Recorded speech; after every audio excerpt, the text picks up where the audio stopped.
Hello, and welcome to Mind Your Head, a space for people to share their stories, talk openly and honestly about their own mental health challenges, and to give some listeners some comfort in knowing you're not alone. We acknowledge the traditional custodians of the land in which we record this podcast, the Gubbi Gubbi people. We pay our respects to their elders, past, present, and emerging, and extend that respect to all Indigenous peoples.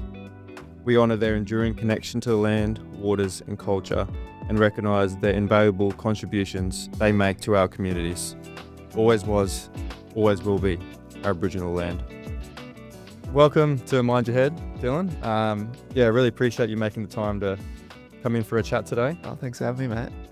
First off, how you doing, man? It's how's life treating you? It seems like you're pretty flat out. Yeah, man, it's a busy time of year, coming into December and Chrissy. Currently in the process of actually moving back to the West Coast. So at the moment living in Byron. So yeah, it's my last couple of weeks here. So it's a bit chockers, trying to pack up the house, sort everything out. I got to drive across the Nullarbor, get my Prado service, all that, get my work loaded.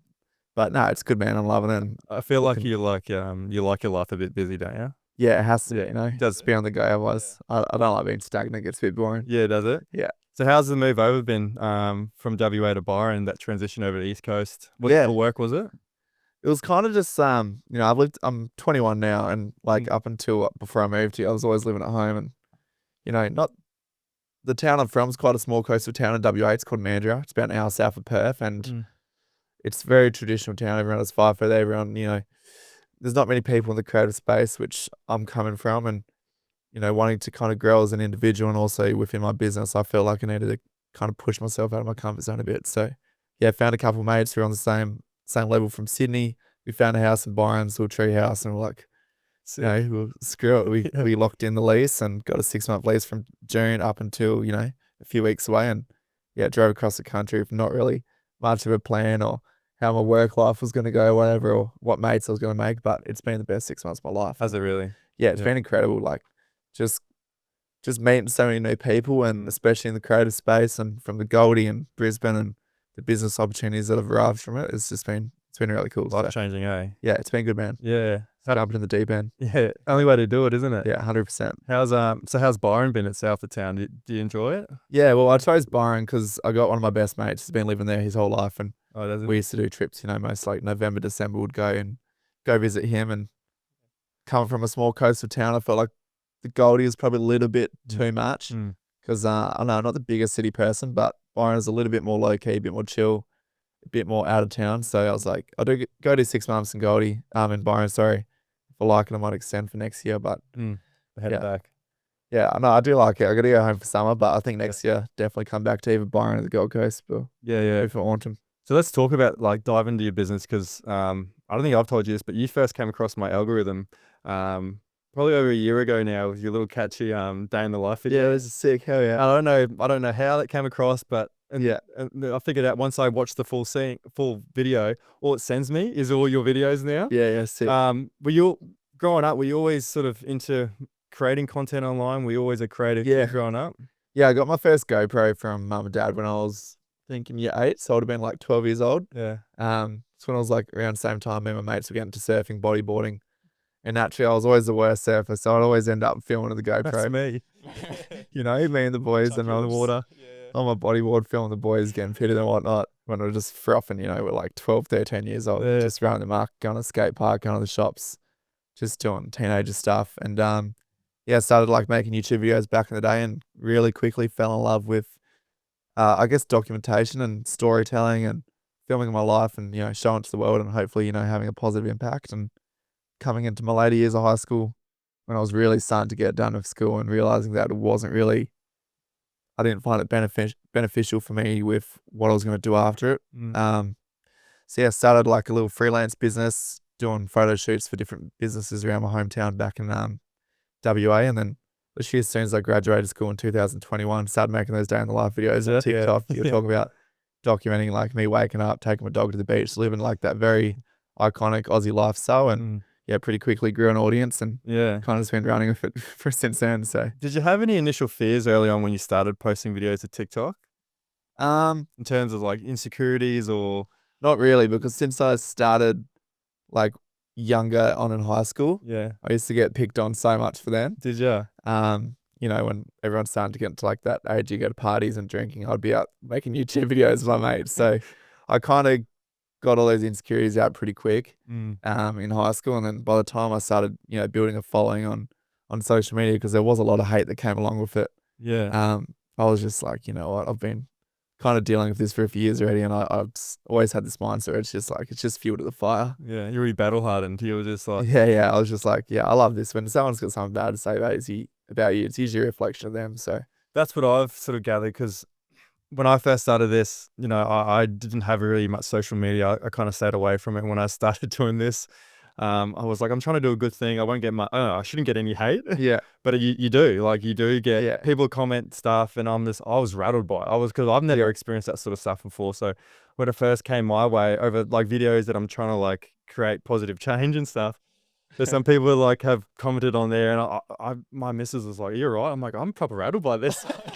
I didn't think I was going to get hate from this. Yeah. So I've had to learn to, like, you know, it's more, like you said, it's more reflection on them rather than what I'm trying to do. Yeah. And it's more, I've just got to like understand it, accept it's going to happen. If you're in this world, like, you've got to understand that people are going to disagree with you. Yeah. It's just like, flipping the switch as well, like understanding that if you are at a point where you are getting criticism and hate, it's probably a sign you're on the right track. You're making enough noise. And, you know, if you're not actually putting content out there, it's harming anyone else or anything, then I reckon just keep running with it and, you know, use it as fuel to the fire and as motivation to prove more wrong. So.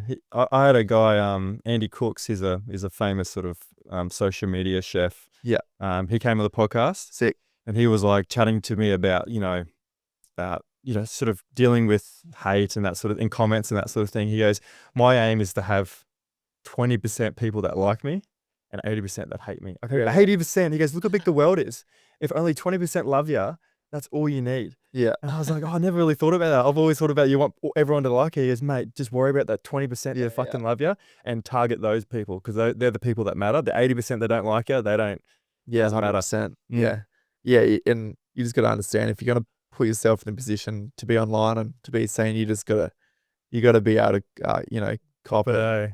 It's going to happen regardless. So may as well, you know, put on a happy face. Did it ever get to you at all? And not really, to be honest. Like, maybe if I'm making content, which I probably wasn't too proud of in the first place, and then I start getting a bit of shit, then it's maybe like, all right, maybe I should shift away from that. But to be honest, most of the stuff I put out there is like, you know, it lines with my values and my passions. I'm not doing any bad by anyone. So it's just like, if someone's got something bad to say to them, I don't care too much, you know. Did you have a game plan sort of when you're making these, you know, YouTube videos and started to take it sort of full time? Did you have a game plan or goals that you wanted to achieve? Or nah, never really until I got out of school. Like, just wing it. Just kind of started because I loved it. Something to do on the weekend. And I guess when I came out of school, like those day in the life videos, which I kind of became known for at the early days, and which built majority of my following across TikTok and Instagram, it was just like my life anyway. And I was already filming. I was like, oh, let's chuck it. Let's try out this TikTok thing. It's funny, like, why do you think those videos have gained so much like interest and such a big reach? Because I was trying to think about it, because it's so, like you said, it's just your normal. You're not trying to fake it. You're authentic. It's your proper day in the life. And I was trying to think, I was like, fuck, how does it, like, why do I love it so much? Why do I watch it all the time? And like every now and again, it still comes across it. I'm like, oh yeah, what's he up to? Is it like, you know, being authentic? Is it, you know, obviously it's a beautiful part of the world, so people must be looking at it going, fuck, like. Yeah, I think for outsiders that don't live in Australia, it's really cool, because I feel like the Aussie lifestyle is pretty glorified for most like Americans and Europeans. And it was just like, it was a time of social media. TikTok was like, anything could really go viral, and if you stuck at something long enough, it would work. And I just like, the strategy I did have was to just rinse and repeat the same format of different days, like using the same sayings, the same intro, you know, all right, we're back for another day in the life, and just rinsing the same repeats and getting my dog in the videos and creating like these different parts of attachment that the audience can love. And then and the consistency definitely helped. Like, I did one of those vlogs every day for 90 days, which was when I went from 0 to a couple 100K within like 90 days. So did you? The consistency was the main part where that worked for me, to be honest. So 90 days posted every day. Yeah, pretty much. What you got a couple 100,000 followers. Yeah, went from pretty much, I had 10K when I started, just from, you know, previous surfing videos, and then yeah, started pretty much Chrissy 2021, and then all the way to like the end of March, I posted every single day and went from 10 to like 300K within a couple months. So Incredible, eh? the consistency, like having a format as soon as you see it work, and then just like not rinsing and repeating it. Obviously, always keeping it fresh, but And that's the challenge, eh? You want to keep the same formula that works, but also mix it up so it's not the same content. exactly. And that's why the daily challenge, vlogs eh? work so well. Because the daily vlogs, like I didn't have to go out of my way to brainstorm new video ideas. It was just whatever my day was. Yeah. And at that time, when I just graduated high school and I was on the boat every day, it was pretty entertaining content. So it just worked, and it was just happened at the right time and right place. Are you still making those sorts of videos? Yeah, I've definitely shifted a bit more nowadays towards a bit more business and the behind the scenes work I do with my brand One Palm and whatnot. But yeah, the vlogs is kind of still my bread and butter of most of my content. And yeah, heading into this summer, definitely starting to ramp it up again. Like I would have hated to see how much fucking times I watch your videos. Probably doesn't tell you. Yeah. There'll be a few times, I reckon. Hell yeah. And I think I guess a little bit deeper, I think, we all experience moments that change our lives forever. I've definitely experienced, times that have obviously shifted my mindset and put me on a different path. And, they make us look at the world a bit differently. Yeah.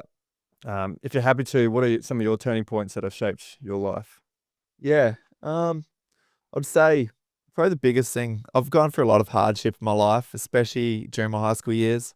My best mate during, all of primary school heading into high school, unfortunately passed away in year 8, and, a couple months later, losing my dad to suicide at the age of 15 and 16, which was super rough. And up until that point, I lived a very blessed childhood. Had a great mum, dad, great support system. Went to a great school, lived in a great area, always traveling with the family. And yeah, after losing my mate, initially I was pretty rocked, and then, straight back to back, then losing my dad, it kind of really put me in this place where my whole world went from being epic to, started 2020 on the 12th of January, like 12 days into, 2020, thinking it's going to be the best year of my life. Everything kind of flipped upside down. And I don't know, I feel like at that time, I don't know if I'm much of a spiritual person, but I felt like I kind of had two paths presented in front of me, which was one, you can give into all this pain and you can really, take this route, the easy route, and start, drinking on the weekends and start making the wrong decisions to deal with all this grief that you're going through. Or you can, not toughen up, but put on a happy face as much as you can and look after your mum and your sister and use all this hardship and pain you've gone through to really use it as motivation to prove everyone that's ever doubted you wrong, make every single dream that you've ever had come to fruition, and, just use it as, don't look at it as a failure, but look at it as a lesson and understand it's happened for a reason. And now it's your time to, make the choice on what you do next. So yeah, it's a rough journey, and I've gone through lots of stuff to help me develop a mindset like that. But yeah, man, there's always days where you just want to give up, but you push through and you look back and all the dots usually connect, and it's like, all right, that happened for that reason. That happened for that reason. That's why I'm the way I am now. And yeah, man, it was honestly a point where I just, like I said, I went from being, like fresh 16 going to 11, absolutely loving middle of summer, to all of a sudden my life really getting turned upside down within a phone call. And yeah, the months leading after that, probably up to finishing school, was some of the roughest I've ever faced.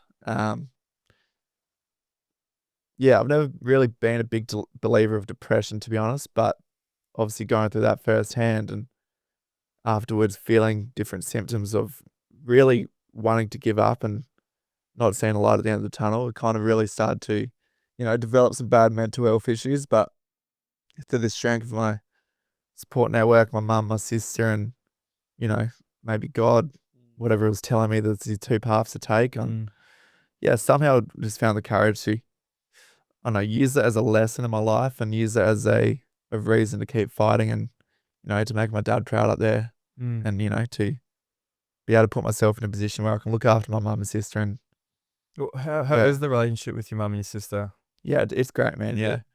It's always been great. Yeah, me and my sister are complete opposites. She's 26. She's a lawyer, academic weapon, like complete opposite sides of the spectrum, where I barely graduated from high school and I've went to a lot more of a creative field, but we get along really well. And yeah, especially after going through all the stuff we have as a family, me and my mum and sister are are tighter than ever. Yeah, me and my mum work pretty closely on my brand together. Hopefully can get her on full time soon, which is something I've always been like aiming for. So That'd be the best. yeah, we've got a great relationship. Yeah. Yeah. Did it, I guess, make you mature at a young age? Um, yeah, I'd say so. I also used to hang out. I never really hung out with kids in my year. I was always kind of hanging out with older mates, Oh, did you? like 18, 19, 20 when I was, 16, 17. So you're already a mature kid growing up. Yeah, I don't know, maybe. Yeah. Yeah, I don't know. Yeah. I've always had kind of a very deep style of thinking, and I always, Oh, have you? I Yeah. always articulate stuff maybe a little bit too much. Yeah. Um, It's never a bad thing, I don't think, is it? yeah, Yeah. and yeah, obviously through the challenges and whatnot. Yeah, I don't know if you call it rough skin, but definitely just built up Mm. a few different mindset principles now, which is just like, I don't know, helps me push through and yeah, gets me Thursdays. So Have you managed to make sense of, I guess, in understanding and acceptance of what decisions your dad made, or if at all, if you yeah, I've never been angry at him, to be honest. haven't? Nah, especially after I went down a pretty bad path after that and experiencing like pretty bad mental health issues before. I did understand that wasn't in his right mind and, Mm. if he could take it back, he would. Um, so I never felt angry or like resentment against him, but I don't know, there's always just confusion, which I still have up to this day, like, especially when trying to have faith in God and the universe. It's like, I'm a massive believer in that everything happens for a reason, but days like Same. that really make you question that Yeah. and really like pose questions to you is like, well, why did that happen? Why did I have to learn that?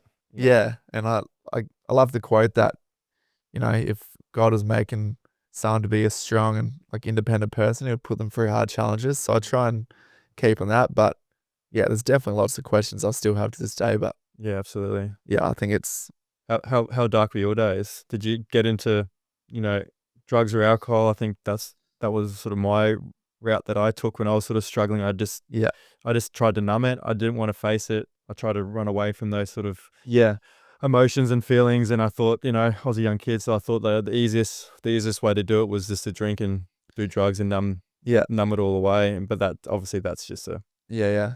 that's not a long term thing. Yeah, never really dived into that. Didn't really get into, and never really didn't have my first beer till I was 18. Good man. Different story now. Yeah. But Is it? yeah. Yeah. Nah, like I've had some rough days, man, and you know, year 11 after all that went down, like there was plenty of times where I didn't know if I had the strength to keep pushing on and wake up another day. And um, yeah, I've come close many times.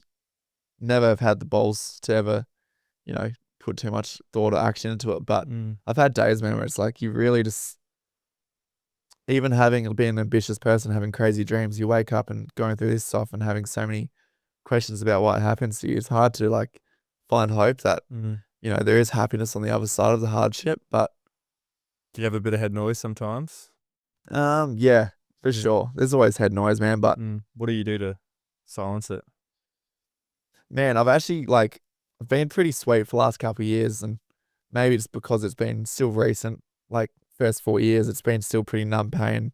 And the last 6 months has actually hinged it up quite a lot. And recently, like, I got to a point where it was getting pretty bad and, living in Byron and, being away from home, I did start resorting to different habits, which I wouldn't usually, and start hanging out with people that, I know weren't good for me. And recently it's just come back down to me just doing those little things that really make me happy again. Sunrise swims, going for a surf, going for a run, eating a good meal with your mates, getting off your phone. They've always been the biggest things. Whenever I get into a phase of, I feel like I'm losing myself, I find just getting back to those little things which I've loved doing as a kid, loved doing as a teenager. It's always kind of what grounds me again. It makes me realize what's important. Because it is so easy to get lost, especially like when these things and you don't like, I guess when you don't, what's the word I'm looking for? When you don't like respond to these situations when they happen with the right way and you try and numb the pain, it's just always going to sneak up later. You're just delaying it, aren't you? Yeah, it's just delayed pain. So I've been a lot more, trying to actually break down situations and analyze them and, you know, how I can learn from them and, you know, grow as a person. Because that's what matters usually when you go through these situations. Yeah, you mentioned like, you know, grief can be such an emotional roller coaster. I've had Yep. friends that sort of been in the similar situation to you and lose sort of parents or lose friends in that way. And, you know, they go through highs where they think they're, you know, everything's good and then it sort of comes back down again. How has your emotional journey been over the last, I guess, 4 years? Has there been anything that's helped? I know you said the little, you go back to the little habits, but how's your emotional journey been the last 4 years Yeah. Overall, man, like, overall? can't complain. Like, I Mm, think the biggest thing for me is I have a really, really genuine good group of mates, mm, which, you know, have grown up for me and been there firsthand for a lot of these challenges I've gone through. Who I can always bounce back on. Find having a good group of mates that you can always chat to. And not like there's a massive stigma, especially for blokes, man, like not wanting to talk about your feelings. And I used to be like that for sure. I'd always want to keep it into myself, and even still to this day, man, like, I'll push that. I'll push it down. yeah, like, Yeah, you always just want to try and, yeah, you yeah, know, man up, be tough. yeah, yeah. I definitely believe that there's a time and place for that. But, you know, if you are hurting, man, it's never going to hurt reaching out to one of your best mates. And Mm. you can always guarantee they're going to be so grateful that you came to them. They're going to feel more appreciated as a friend. And your problem's going to be a lot more heard and resolved. Well, that's another question I want to ask you because we got 10 years between us, Yeah. and sort of my friends group now, we're all have been through a fair bit where, and we're all at a stage of our lives, at age wise, where we don't care as much as about being tough or cool or Yeah. you know very often a lot of us talk about things that have been going on and they're not as afraid as they were to be vulnerable and Mm. chat about some you know some hard things. Yeah. What's it like, I guess your generation now with you know you mentioned that your friends, is there still a stigma there, I don't think it's as prevalent as anymore. prevalent? Yeah, okay. Yeah, I think it's definitely getting better, especially in Australia where, you know, I think there has been a very like toxic, you know, what's it called? The tall poppy syndrome where, Yeah. you know, you feel like you can't do certain things in front of certain people because you're going to get judged. But I know within my friend group, maybe, uh, I've, you know, I've got some better people in my corner than others, but I've always felt whenever I've gone to one of my mates and, you know, I've told them I've gone through situations which are affecting me negatively, Mm. it's always been positive recession. And I've never had in the back of my head, oh, he's going to judge me for saying that to him and opening up. It's always been, you know, the opposite of that. And they feel a lot more appreciated as a mate that you have the courage to even chat to them in the first place. Yeah, 100%. But yeah, it's still definitely prevalent where, you know, you do want to, even me, man, like, I'm sure you get like it as well. At times again, when you go through tough situations, you do just want to deal with it on your own. Maybe it's a natural instinct to do that, but I'm a very private person, which is yeah. which is weird doing this sort of thing. Doing a podcast. Doing a podcast, Yeah. and that was one of the huge struggles doing this podcast. Is like I don't talk about these sorts of things to anyone. Yeah. Or never had before. I kept it very personal, very private. You know, when I started the podcast and actually talking about some of the things that I've gone through, a lot of close mates, a lot of family members were shocked to hear how I was feeling or what I was Yeah. going through up here because they would say, "Oh, on the outside you looked fine." Yeah. And that was like how I dealt with it. I just wanted to keep it private. Yeah. I thought I'm the only one that can fix it. Yeah. So that was a huge thing, was being open to people and talking 100%. about it to people. What's your understanding about mental health now with with everything that you've gone through? In terms of, Oh, what you know about it, how people deal with it, yeah. maybe the warning signs, seeing in close friends, how to deal with, you know, struggles, dealing with stresses in your life. Yeah.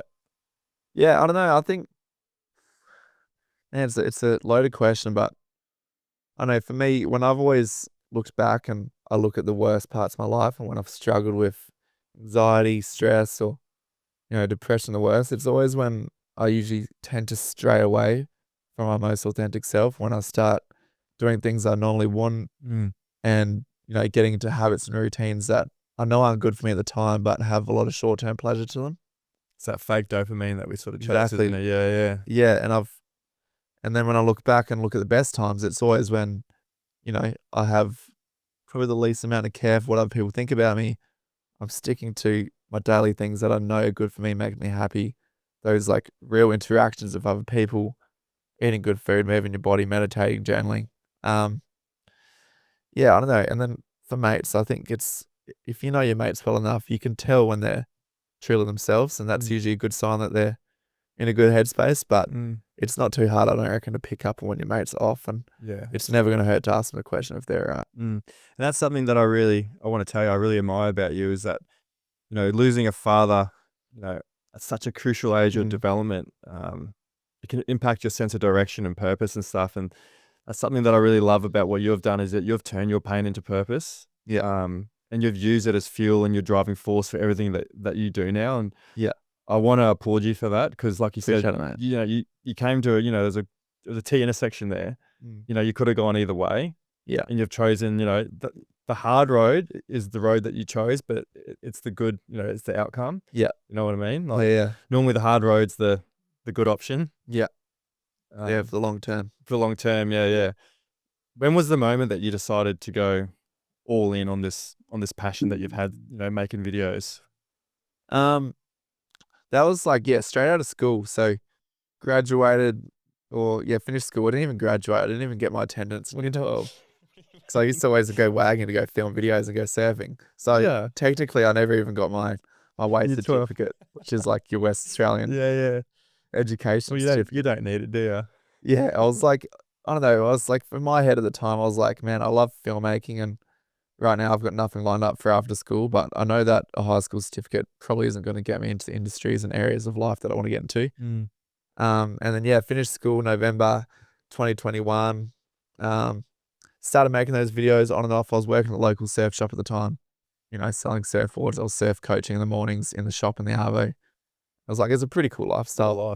As like a 17-year-old at the time, started making the videos around it, me walking my dog before, grabbing beers with the boys in the Arvo. And then, literally just before Chrissy 2021, I had my first video. It was like, it's the 12th, I think it was the 12th of December. Still remember the date. It was like, that was the first one I posted. So I always used to film, edit, and post the same day. Posted that night, woke up the next morning. Probably not the best habit, but checked my phone in the morning, looked at TikTok, and I was like, holy fuck, I just got a couple million views. Off. Did it? Yeah. Overnight, I was the first one, got like 2.5 overnight or something. But at the time, I'd never experienced that, and I've been making videos for 7 years with no one watching them. So I'm like, fuck, this is sick. Someone's actually noticing. Where's the money rolling in? Yeah, proper. And then I was like, fuck it, I like making these videos. People like watching them, so I'm just gonna kind of take the formula I did in the last one and then just repeat it every day for the new day. Yeah. And then pretty much for the next 90 days, just do that same formula or out back when I've done a life here in Western Australia. And just it was a bit of a slag, to be honest. Like I was filming, editing, and posting every day. So I'd wake up. First thing I'd do was film myself getting out of bed, and my phone would just be recording me all day. And then it would usually end off the sunset. I would come home like 8:30 p.m., edit to 10 p.m., post it, go to sleep. And I did that for like 3 months straight while I was working at the surf shop. And it was funny, as I was like really starting to blow up and I started hitting a couple 100K, I actually got offered a job at the West Australian Police Force. Oh, right, it's copper. Not as a copper, I was working in the media. Oh, right. So I was like head of short form content. So anytime there was some sort of, incident, arrest or whatever, I would follow a couple coppers in the car and I would like go film with them. You actually did it? Yeah, I did for 3 months. Did ya? Yeah. What was it like? It was pretty cool, man. I had some cool stories from it. Like I was working in an office and I was on standby. You weren't suited up or anything, were you? It was just casual. Went in the blue. Wasn't suited up. I had a couple times I had to wear vests and stuff, like just in case. But it was like working in an office environment, which I hated, but it was pretty cool when we were called onto jobs. Like I remember one story where pretty much there was this guy going around Perth where he had like 4 or 5 different dates of chicks and he was pretty much drugging them and taking them home, and he never got caught. And I remember it was like, I had like 3 weeks left as my job at the police because I was on a 3-month contract. And I like got a massive call in the office, like, we finally found him. He's working at Fiona Stanley Hospital. We're going to go arrest him. And then was he like, a doctor or something, or a nurse? Or he was like a practicing, like doctor, doing his prac for a doctor. And I jumped in the car with like 4 coppers and I'm running through the hospital while they're all armed, like looking for this bloke. And I'm just filming on the iPhone. dude. And he finally like arrested him, and like I'm just there like watching these boys drag him into the car. He's like flipping me off to the camera and Was he? glaring at me and trying to spit on me. And like, yeah, it was a pretty cool experience. Yeah. But yeah, after that, that was kind of like my indicators. Like, I don't really want to work for someone else again. Mm. As much as it is fun now and again, I didn't like the office environment and getting told what to do by others, and You want to work on your own terms and yeah, just like having to live on someone else's schedule. And especially while this is all going on, I'm building like a pretty big audience in the Yeah. background. Filming my daily vlogs and TikTok, which at the time I wasn't making any money off, but Yeah. I knew I could potentially if I stuck with it. So yeah, finished off with the police. Kind of went all in on like just content with the money I saved working at the police, but traveling for a few months. Kept growing it. Eventually got signed by a Sydney-based management company. So then I could start like monetizing, getting brand deals and sponsorships, and yeah, nice. ran that for a year, just living off social media. And then yeah, March 2023 last year, I launched my econ brand One Palm, selling Yeah. swimwear. Yeah. Which was like kind of my step, because there's no other, as much as I know I can make money full time off social media if I wanted to. For me, it's like I'm like humble enough to be able to realize that it's probably not going to last forever, Yeah. and creators go in phases, and I need to try and start building something bigger than myself. So Mhm. started One Palm last year, and yeah, it's been 18 months now, getting ready for a massive 24, 25 summer. We've built a pretty good customer base around Australia. Yeah. Selling boardies this summer, releasing women's line, doing bikinis. Oh, yeah. Nice. A lot of summer-based products, and I used to love watching your videos of when you first went live with the website and you're getting orders coming through. yeah, I was getting pumped. that I was sick. like, that must be the best feeling when you know that like strangers, like supporters, people that love you, but strangers that are actually spending money yeah, it was on your stuff. Like, what's that feeling like? Yeah, that was kind of like my first. So obviously before that, I was already probably like 10 months of doing social media full time. But when I like first released One Palm and started seeing the feedback from my audience correlating to physical sales, I was like, holy shit, this is unreal. I can actually like make something out of this. And over the last 18 months, we've grown like over 2,000 unit customer base around Australia. So good. So 1,000 pairs of board shorts, and just just slowly dipping our toes into the swimwear market within Australia. But plan to keep growing that over the next 5 to 10 years and really try and dominate that market. What's your relationship been like with fear? Has fear ever held you back from achieving things in life? Because I know for me personally, like I played rugby all my life, and because I knew I was good at rugby, I didn't want to try anything else, because when you try something else, 9 times out of 10, you're going to be shit at it. Yeah. And that fear element of failing really held me back from trying new things. Even the things that I wanted to learn, I was like, oh, fuck, I don't want to fail at it because, I'll be shit, or who's going to think about it, and that sort of thing. And I realized, like, success and failure aren't sort of like opposite sides of a coin. Yeah. They're both, necessity. Yeah. You need them both to learn. And what I've, I learned late in life, but you're better off learning it now than learning it never, is that I truly think that real failure is not even trying. Yeah. Has fear ever held you back? And what's your relationship like with failure?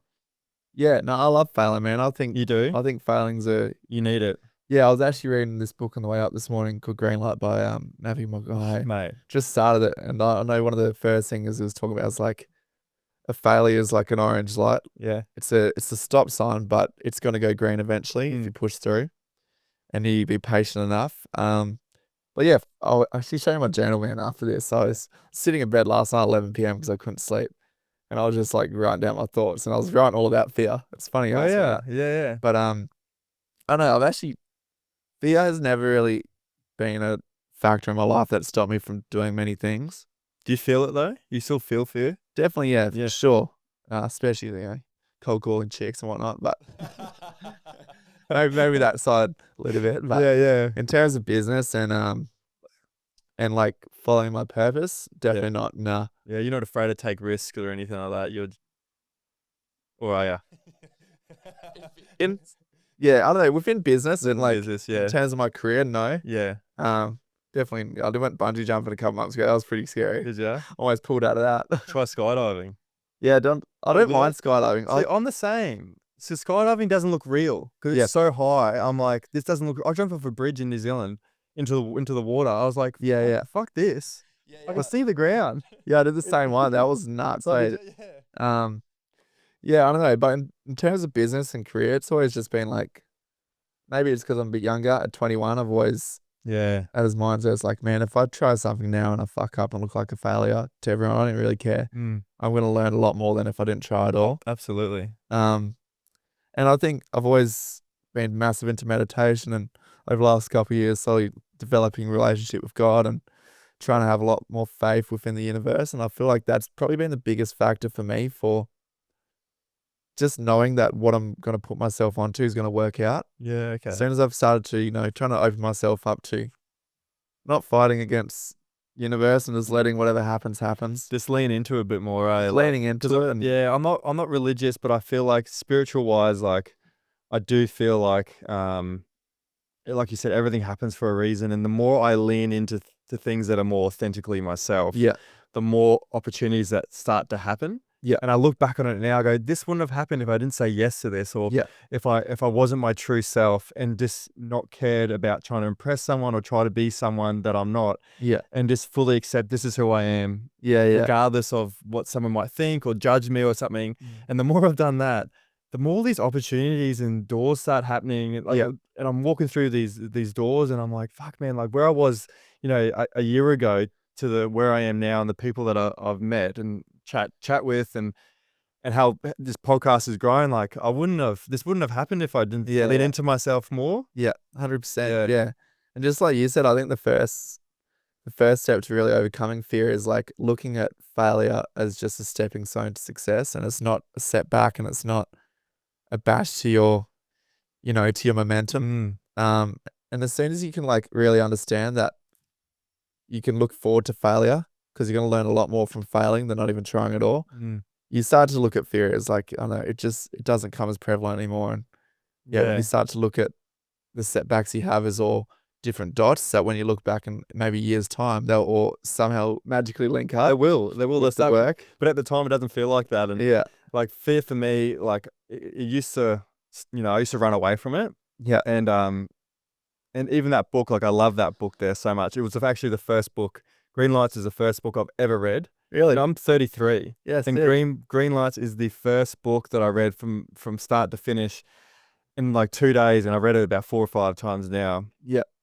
But he talks about like leaning into fear. Like fear's like that defense mechanism that your body gives you to keep you in the safe zone, like keep you in the comfort zone. Don't try to do these things. Yeah. But the more I've like lean into fear, on the other side of fear for me is just success. Yeah. And now when I fear something, I use that as a guide for something that I should do rather than something that I shouldn't do. Yeah, I love so that. Like, that's sick. So like if something scares me, like this podcast scared the shit out of me, and then I was like, maybe I shouldn't do it. And I was like, hang on a second. Like if it scares you, what we've talked about, like you should be walking towards it instead of walking away from it. And now like that's my indicator now. Instead of not to do things, if something scares me, or if like, I get that feeling in my stomach, like I don't know if I should do this. Yeah. That's like an indicator for me to be like, you should do this. Like that's what you should be doing. Yeah, 100%. Yeah, it's like I know Jones fought the other day, and like one of my favorite quotes he said ages ago to Irwin was like, when he's walking out and he's about to do his walk out to the cage, he turns that pressure and those butterflies into his stomach. And I think he says he puts those butterflies in formation. Does he? Yeah, I love that. Instead of just letting the pressure and the anxiety before big pressure moments overcome you, he's like, he uses that. And he sees it as an indicator that he's doing something that he's meant to be doing. Yeah, I love that. And using diamonds are formed under pressure. So I mentioned, I think earlier on, that I got sort of rid of all social media. I was going through some sort of mental health struggles, and like you said before, being on your phone, first thing in the morning, last thing at night, it's not good for you. Yeah. So I quit it. I got rid of all social media. I found it to be very toxic. But I think it was just a reflection of how I was feeling at that time. I think I was quite toxic at the time. Yeah. And how I sort of viewed it, my perception of social media. So you work in there full time. Has there ever been a moment where you were like, oh fuck, I need a break from this? Or did you find, little toxic habits started to creep into your lifestyle or anything like that? Or have you been pretty good with? Definitely when I started, I had a funny story, but when I first started and I was doing those, consecutive vlogs every single day for a few months at a time. Since I was like building so much momentum with the following I was gaining and amount of views each video I was getting, I was pretty much dictating my day on how my video the night before went. So I'd wake up and first thing I'd do as soon as my alarm went off is I'd grab my phone, open up TikTok, look at last night's video. And if it hadn't gone over 1 million views overnight, I'd be like, what the fuck? This is shit house. Everyone hates my content. Really? And my day would just be like proper ruined. And then I'd wake up and my video would have popped off overnight. I'm back, baby. Gone off. And I'm like, fuck yeah, we're filming today. Yeah. Today's going to be the best day ever. Oh, And right. yeah, at the end of that like a few month period when I eventually really, really burn out from making these daily vlogs, it was just like, I just had to step away for a month and be like, fuck, I can't have that relationship with social media, even as a creator, like letting your daily life be dictated by, numbers on a Views. screen. Yeah, Like yeah. and it's so addictive when it's going in your Oh. favor, but when it's not going in your favor and you do let it affect you, it's really discouraging. But I don't know, I feel like in the last few years I've been pretty good. It's definitely times where I want to take a detox off social media for a month at a time, but fortunately now I'm having businesses that kind of relies on it a bit more. But yeah, I try not to consume too much, and I try and when I do consume, whether it's YouTube, Instagram, be a lot more intentional with it and not just, scroll for the sake of it. Scrolling. Yeah. Are you good at maintaining like a healthy work-life balance? Yeah, I don't know. Yeah. I don't know if I'm figured that one out yet, to be honest. I was actually thinking about that the other week, me and my mate chatting about it over coffee, but I don't know, I think with what I do, like I love what I do with One Palm, selling swimwear, with the events I'm running and making content. So for me, it's always been like very seamless between the two. Yeah. Your daily life is the Yeah. content, so it's A little bit. merged into like Yeah, one a little bit. a little bit. Yeah, and I've always just rolled with it, and it hasn't really caused me too many dramas so far. Yeah.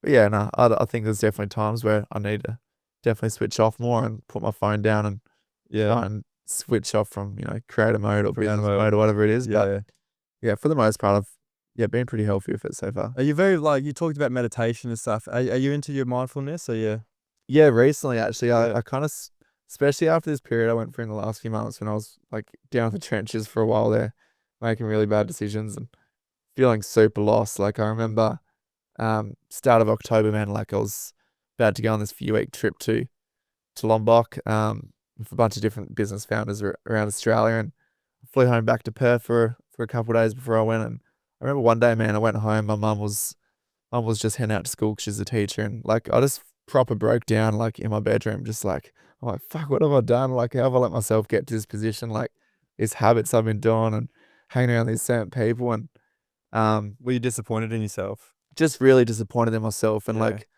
after everything I've gone through with my dad and whatnot, like my biggest promise I've always had to myself is that I'm gonna give my mum the life she deserves.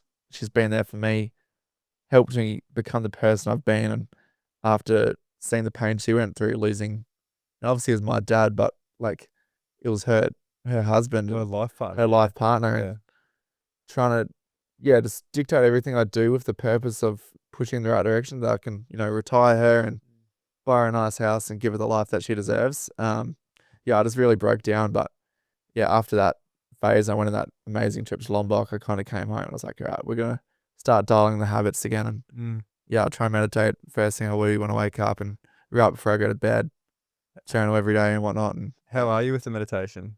yeah, I'm loving it, man. Yeah. It's like the gym. When you first get back to the gym after a bit of time off, it sucks. It's a bit rusty. Yeah. But a week in, it gets really, you start to get that focus back. But It's that practice, isn't it? yeah, 100%. Yeah. I've always I use this app called Manifesty. Yeah. Okay. I need to get onto it.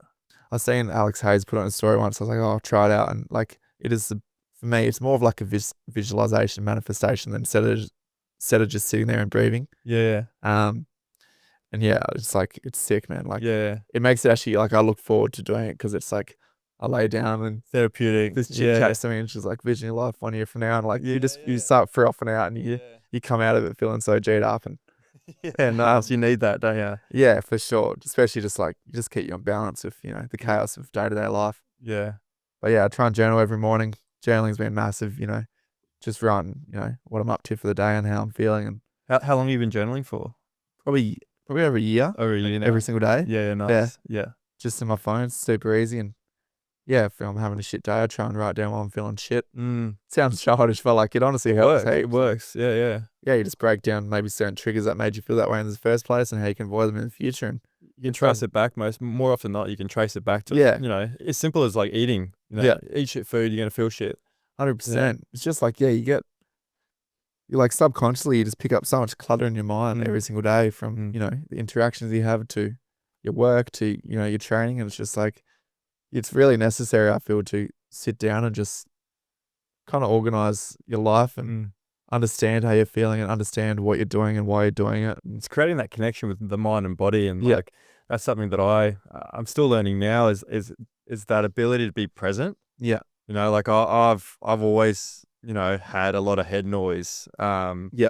Whether it be positive or negative, I'm always constantly thinking, and for me, I've found it very hard to settle that and be present. Yeah. So a lot of mindful stuff that I've practiced is trying to get that ability to be present what I'm doing in life. Yeah. It doesn't matter if we're doing this with me and you, if I'm with my partner, if I'm with my mum and dad. When I'm there, I'm there. Yeah. I'm not thinking about when I've got something that I'm passionate about like this. Even when I'm with my mum and dad, something will spark an idea, and I'm like, "Fuck, that would be a great idea." Yeah. And then I'm like, "Elliot, you're with your mum and dad. Like, be present with them." So that's 100%. that's another like skill and something you got to practice. Is constantly reminding yourself to be present and appreciate these moments you have in your life. Yeah.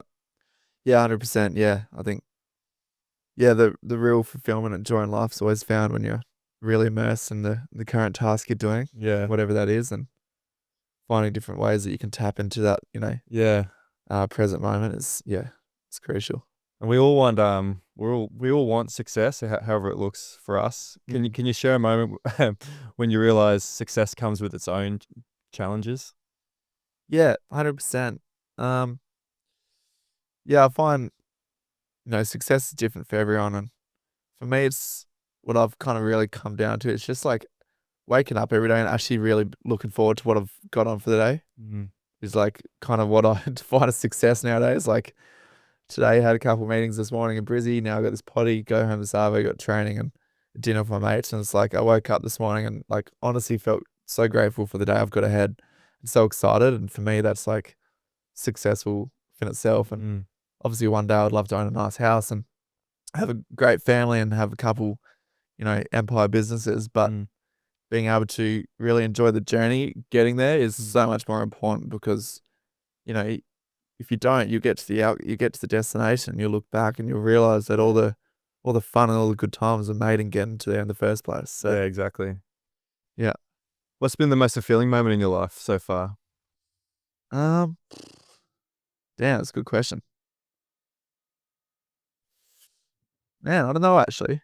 That's definitely lots of highlights. Maybe something to do with One Palm. Yeah. Probably seeing the way One Palm has grown over the last year and a half, and how it's allowed me to, be able to finance my life, and now soon to retire my mum and not retire, but take her out of her job and give her a full-time job working from home with this business, which we've both built from the ground up. Yeah. Instead of being an unpaid intern like my parents are. I think that will Yeah. when that happens, I think that that will probably be the most fulfilling part. But it's usually always based around connection. I feel, Yeah. having good times with, my friends and my family is always the most fulfilling parts. Yeah, absolutely. Now we've got some quick fire questions to end here, so you can answer them Sick. as quickly or as long as you want. And you sort of talked about it then. How you define success? Is it the getting up in the morning and loving your life? Because I heard a really good quote that I kind of use now is the 5-second rule. Yeah. So first 5 seconds of the morning, if I'm not fucking buzzing, it doesn't matter like what I got on. If I'm not buzzing, just sort of get out of bed and attack the day. Yeah. And I feel like I'm not doing what I should be doing, or I'm not in the I like that. passion that I should be doing. So I work in the mines, and that's tough to get out of bed and do the sure. 5-second rule. Yeah. But I'm trying to find those pros with the mines. Is that people ask me, do you like the mining life? And I go, no, I don't like what I'm doing, but I like what it provides me. Yeah. So I work 4 months of the year. Yeah. And I get paid a shit ton of money to work 4 months of the year. So I love that. And if I didn't do that, then I wouldn't have the money and the time to do this podcast. Yeah. So I've got to at the back of my head, I got to go, when I get up in the morning, I go, you're doing this for a reason. Yeah. You're building hopefully you're building the life that you want to live. Yeah.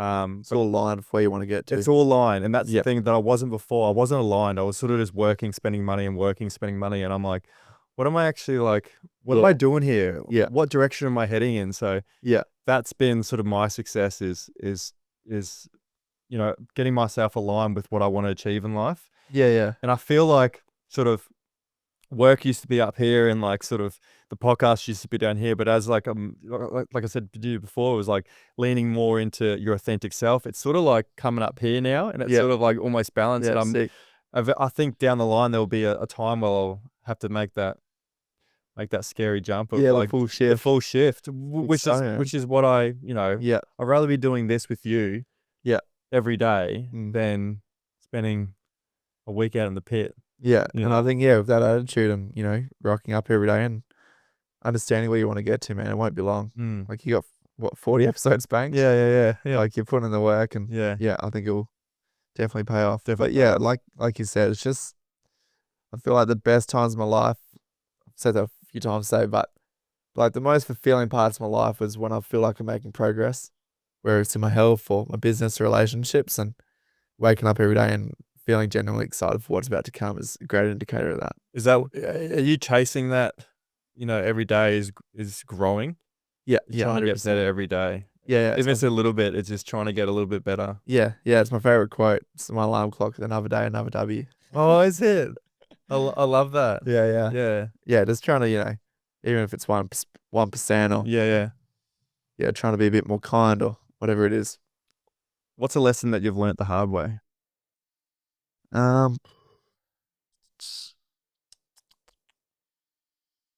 Damn, it's a rough one. Definitely plenty. I would say, the most fulfilling times are always found on the other times of hardship.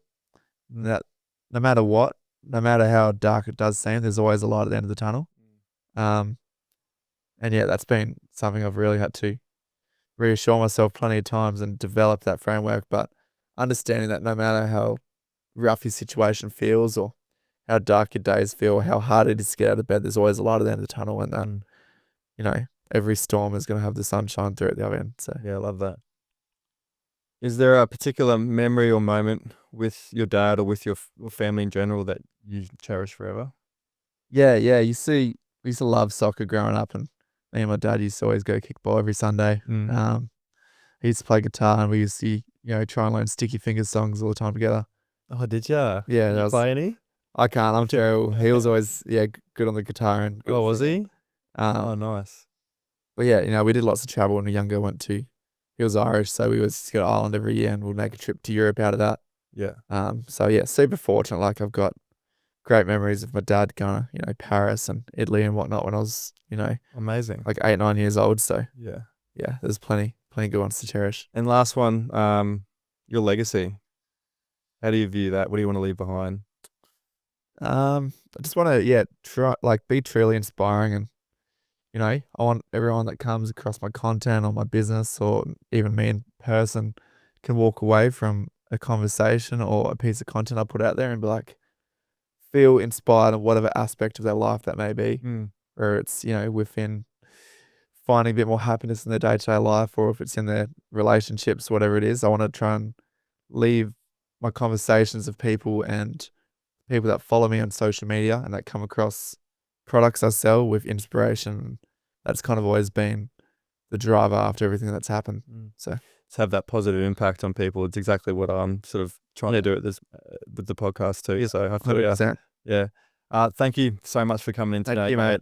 Making the time. I know you're, like you said, you're a very, very busy man. And it's a bit weird sort of seeing you in person after watching all your content for the last year and a bit. So I applaud you, man, for speaking so well about what's sort of happened to you and your family and your outlook on life, man. You're really inspirational, and appreciate it, mate. I really appreciate it. Cheers, mate. Cheers, mate.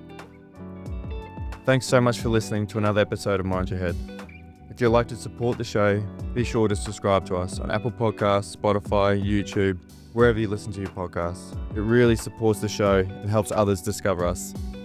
Don't forget to join us on Instagram and TikTok at mindyourhead.podcast.